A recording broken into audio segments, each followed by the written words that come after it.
Hola, ¿qué tal? Vamos a tocar todos los puntos sobre la historia de la iglesia.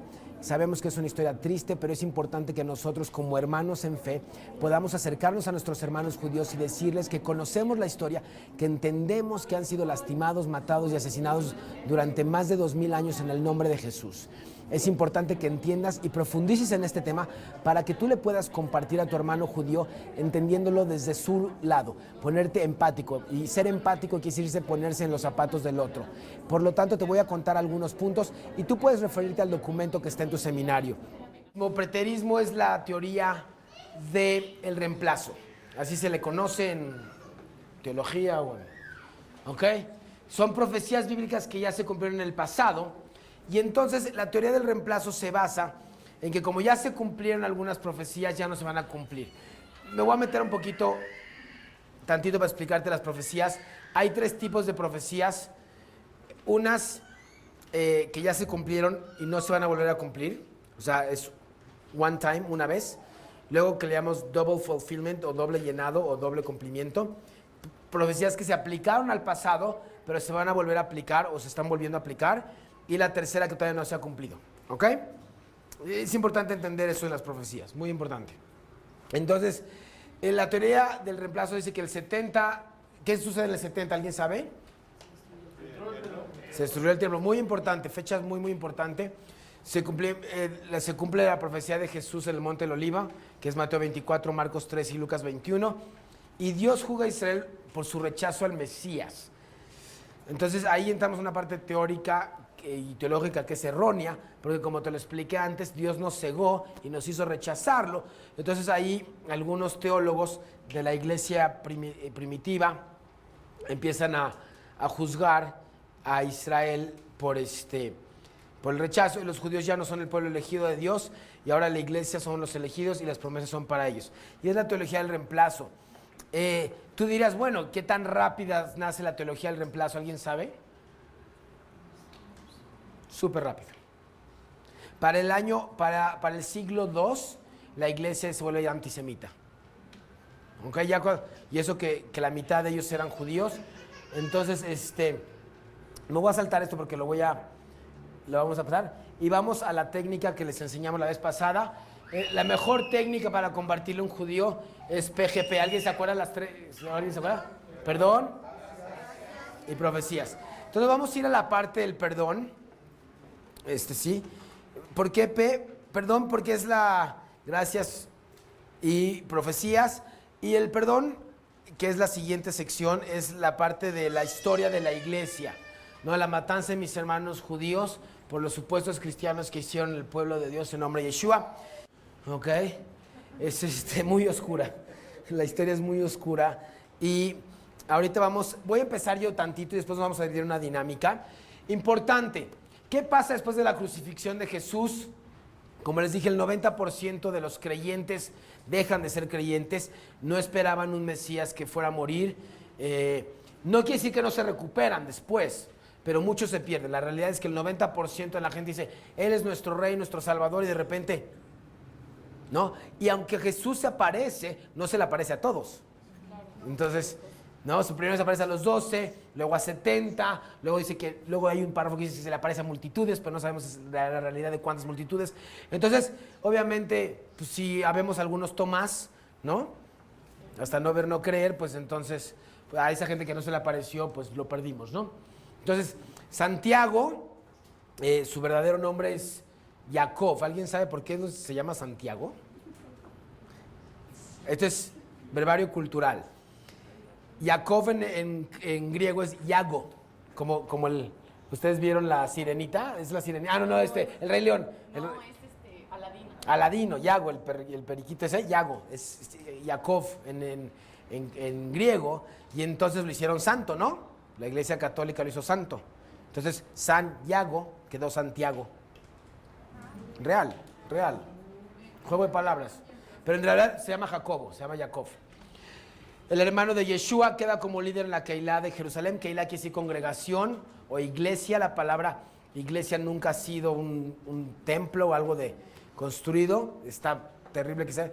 Tadeus se va a Armenia y hasta el siglo IV se convierte el primer estado cristiano. La iglesia arménica sí ha sido, no es muy interesante sincretismo ahí, padre, muy padre. Y Pedro se va a Roma, el cual después lo reconocen como el fundador de la iglesia romana, por eso puse varios símbolos de dónde sale eso. Importante, te voy a explicar algunas cosas que seguramente inclusive mis hermanos judíos no sabían cuando les dimos este taller en Cuernavaca, que yo tampoco sabía obviamente hasta que me fui a Denver, pero más de 10,000 personas en la destrucción del templo fueron crucificadas y puestas afuera de las murallas. Muchos murieron de hambre. El segundo templo se destruye en Tisha B'Av. Tisha B'Av es interesante cómo Dios, por eso yo sí creo que es juicio divino, las destrucciones del templo. No me encanta compartírselo a mis hermanos judíos porque les duele mucho y lo niegan, pero la realidad es sí, porque el primer templo, ¿cuándo crees que se destruyó?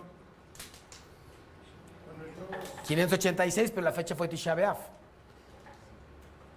El segundo templo se destruye en Tisha B'Av. El holocausto, la decisión de Hitler de exterminar a los judíos es en Tisha B'Av también. O sea, Tisha B'Av es una fecha maldecida para el pueblo judío y se nota que Dios mete la mano también para bendición y para maldición. O sea que está muy claro. Inclusive nosotros hacemos un ayuno en este día, parte de nuestra cultura.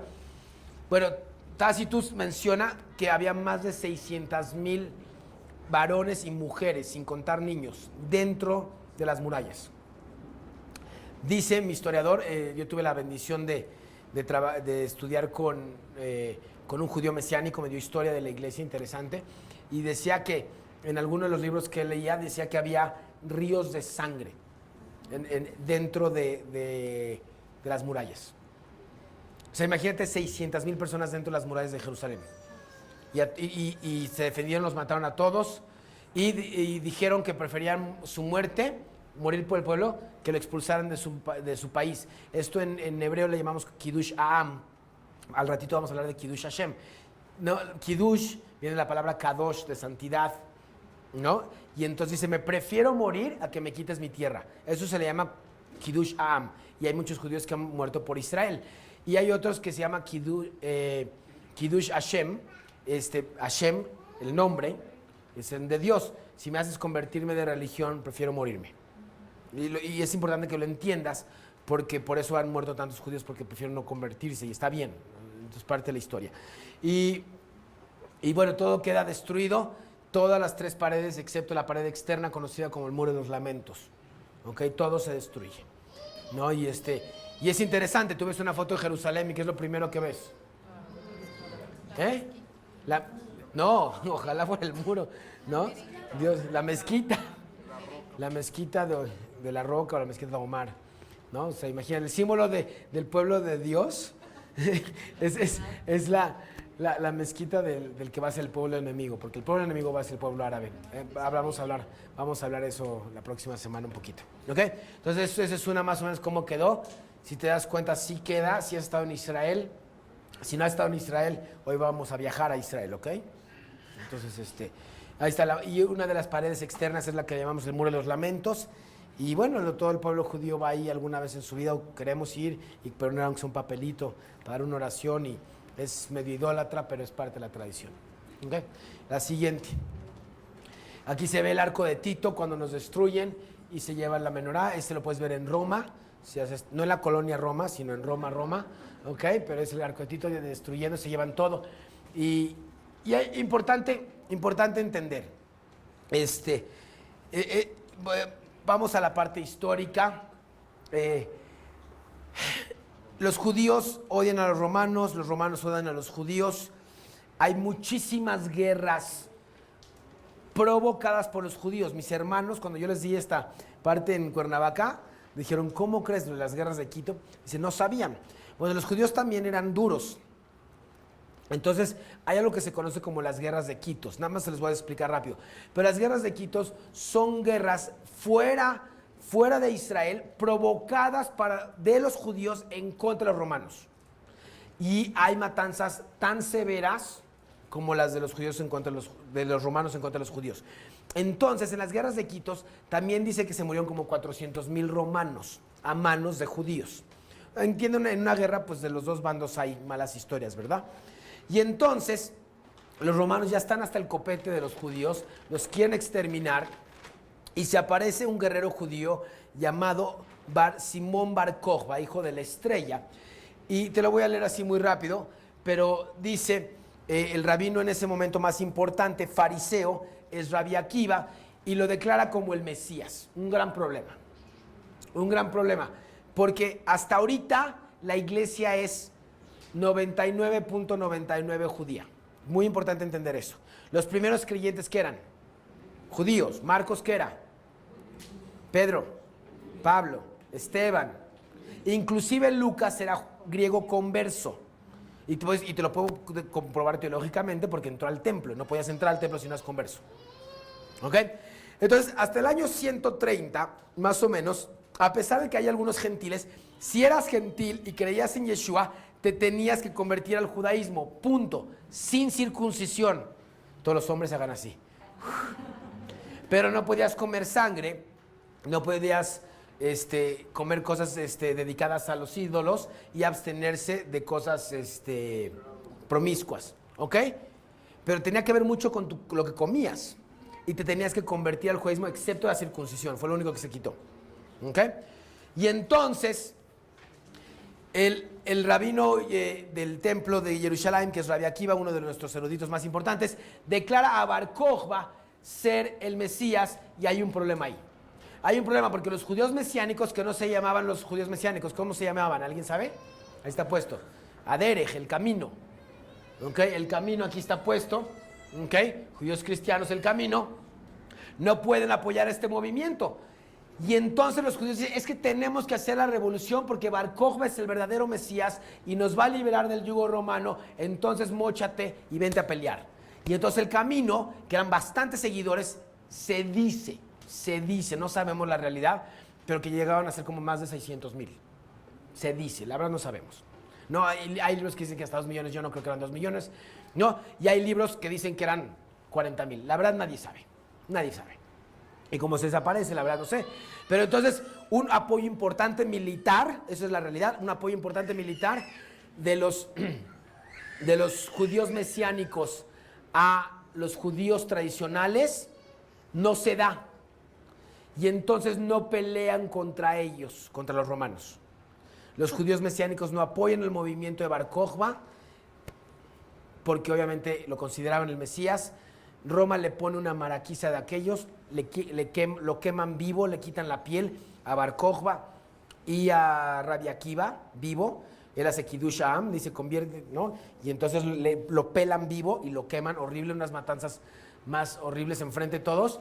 Y entonces los judíos tradicionales empiezan a tener un odio terrible porque su rabino más importante es quemado vivo, según ellos, porque no lo apoyaron en la guerra. Entonces hay una división importantísima en el judaísmo mesiánico y ahí desaparece el judaísmo mesiánico hasta 1967. Ahorita les explico tantito. Y entonces, no, dice que 580,000 personas fueron asesinadas. Súmale 580,000 y hace 60 años 600,000. Dicen que había 2 millones de judíos solo en Jerusalén. Solo en Jerusalén. Y la cifra puede ser históricamente es muy acertada ahí, yo creo. Pero después de la rebelión, los llamaron en lugar de Bar Kokhba, le pusieron Bar Koziba, hijo de la mentira. Porque no, obviamente no era el Mesías tampoco. Y entonces, uno de los tantos falsos Mesías que ha habido en el pueblo judío. Pero ahí marca una historia muy importante y ve las consecuencias que sucede. Es muy importante lo que suceda. El emperador Adriano intentó desaparecer el judaísmo por completo. Los romanos ya estaban hasta el copete de las revoluciones judías porque además eran buenos guerreros, mataban a mucha gente. Se prohibió el estudio de la Torá y el calendario judío, ¿okay? Que eso lo vamos a hablar la semana que entra, el calendario judío muy importante. Se ejecutó a todos los eruditos judíos. Una estatua de Júpiter se puso en la montaña del templo. El nombre de Judea se borra y se cambia por Palestina en honor a los filisteos, los enemigos antiguos del pueblo judío. Jerusalén se restablece como capital pagana romana, se llama Aelia Capitolina, se hacían las orgías más grandes después de Roma ahí, y los judíos ya no son permitidos al entrar a Jerusalén. Los gentiles cristianos, muy importante, ¿no? Los creyentes dicen, oye, soy judío, me van a matar, entonces pues me quito esa parte. Creo en Jesús, pero ya no quiero ser judío porque me van a matar. Entonces empiezan a ganar liderazgo en lugar de los líderes judíos cristianos o judíos mesiánicos, y el judaísmo mesiánico se termina. Se termina, y ser judío es ser enemigo de Roma. 7% de los romanos eran judíos, una población muy, muy alta. O sea, Roma era el imperio más importante en esa época. O sea, por eso digo que la población judía en esa época era muy grande. Se dice en la historia que fue la población judía más grande de toda la historia del pueblo judío. El sueño de reconstruir el templo se acaba y las enseñanzas antijudías empiezan a nacer en la iglesia con la interpretación de que Dios ha abandonado a Israel, la teoría del reemplazo. Y eso es lo que sucede a partir de ahí. Teorías antijudías: los líderes gentiles toman posesiones del poder del gobierno romano. Teoría del reemplazo: la ley se puso, Dios se la puso a los judíos para castigarlos. ¡Qué error! Si no hay ley, no hay ¿qué? No, pecado. Y si no hay pecado, no necesitas un Mesías. Así es simple. O sea, la ley está puesta para que pecáramos. Así de claro, en el círculo de la salvación lo vamos a entender. ¿Ok? La destrucción del templo fue un castigo para el pueblo judío. La sociedad romana era antijudía, ya que habían perdido muchas familias en las guerras de Quito, que era lo que te decía. Los judíos eran sumamente rebeldes también, pero eran guerreros, y entonces mataron a muchísimos romanos. En el concilio de Nicea, Constantino declara que no tiene nada que ver con los judíos, es un pueblo inmundo. Lo van a leer al ratito en sus hojas. Para que entiendas qué tan rápido empieza el antisemitismo dentro de la iglesia. Estamos hablando dentro de la iglesia. Ignatius Bishop de Antioquia, Epístola de los Magnesianos. Chequen esto. Si seguimos practicando el judaísmo, entonces declaramos que no hemos recibido el favor de Dios. Es incorrecto vivir como judío y hablar de Cristo, ya que la cristiandad no creyó en el judaísmo, sino el judaísmo en la cristiandad.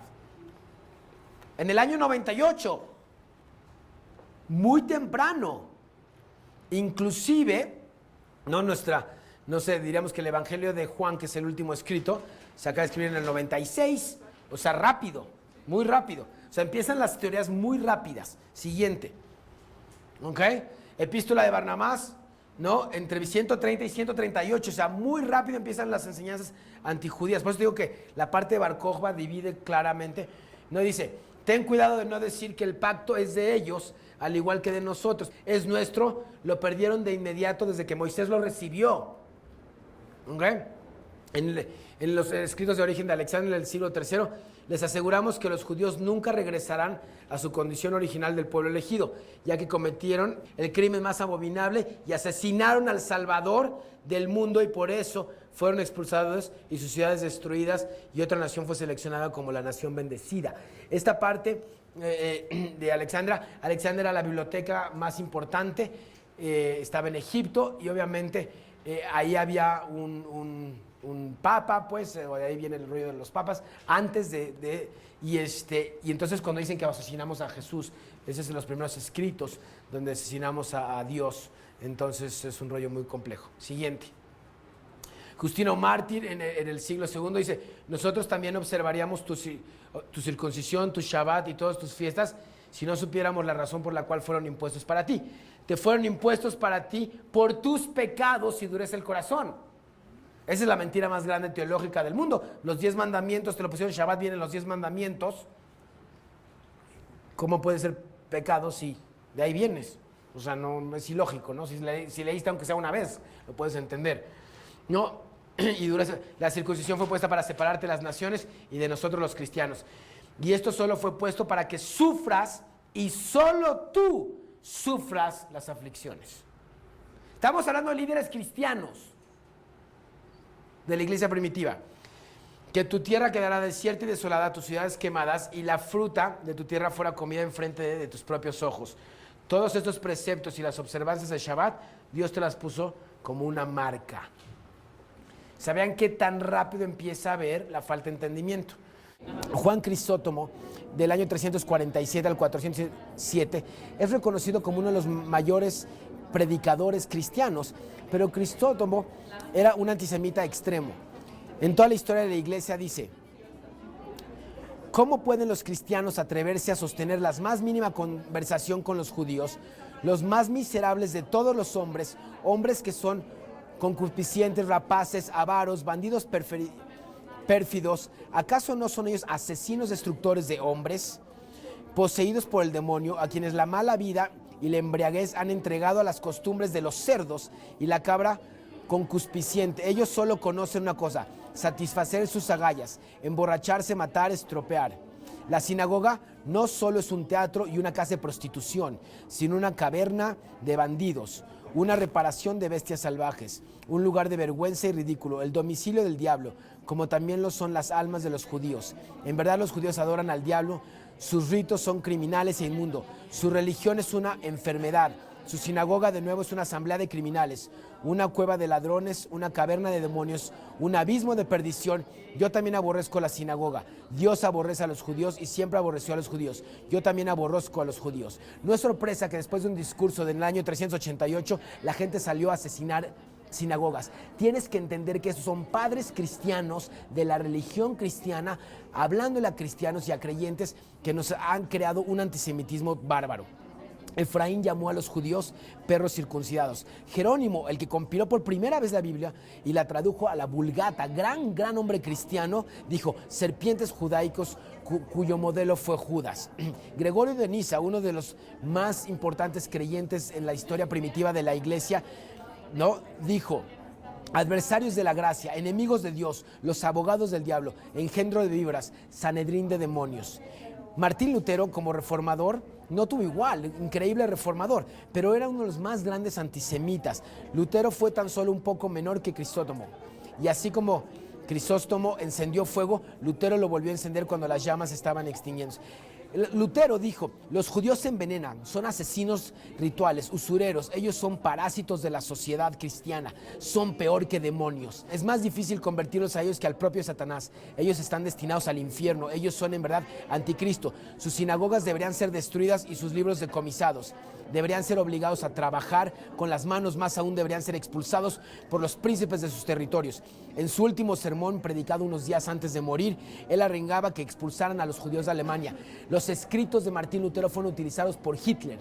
Entiéndeme una cosa, nosotros como creyentes y cristianos reformistas entendemos que Martín Lutero ha sido uno de los más grandes reformistas, pero uno de los más grandes antisemitas. Y la gente no lo sabe, nuestros hermanos no lo saben, pero los judíos lo saben. Tienes que ponerte en sus pies. En los concilios cristianos, empezando por el de Nicea en el año 325 después de Cristo, dice: nosotros no deseamos de tener nada en común con este pueblo tan aborrecible, dado que el Redentor ha marcado otro sendero para nosotros. Se separa el sábado del domingo, se empieza a adorar en domingo y se quita el Pesaj y se cambia a Semana Santa.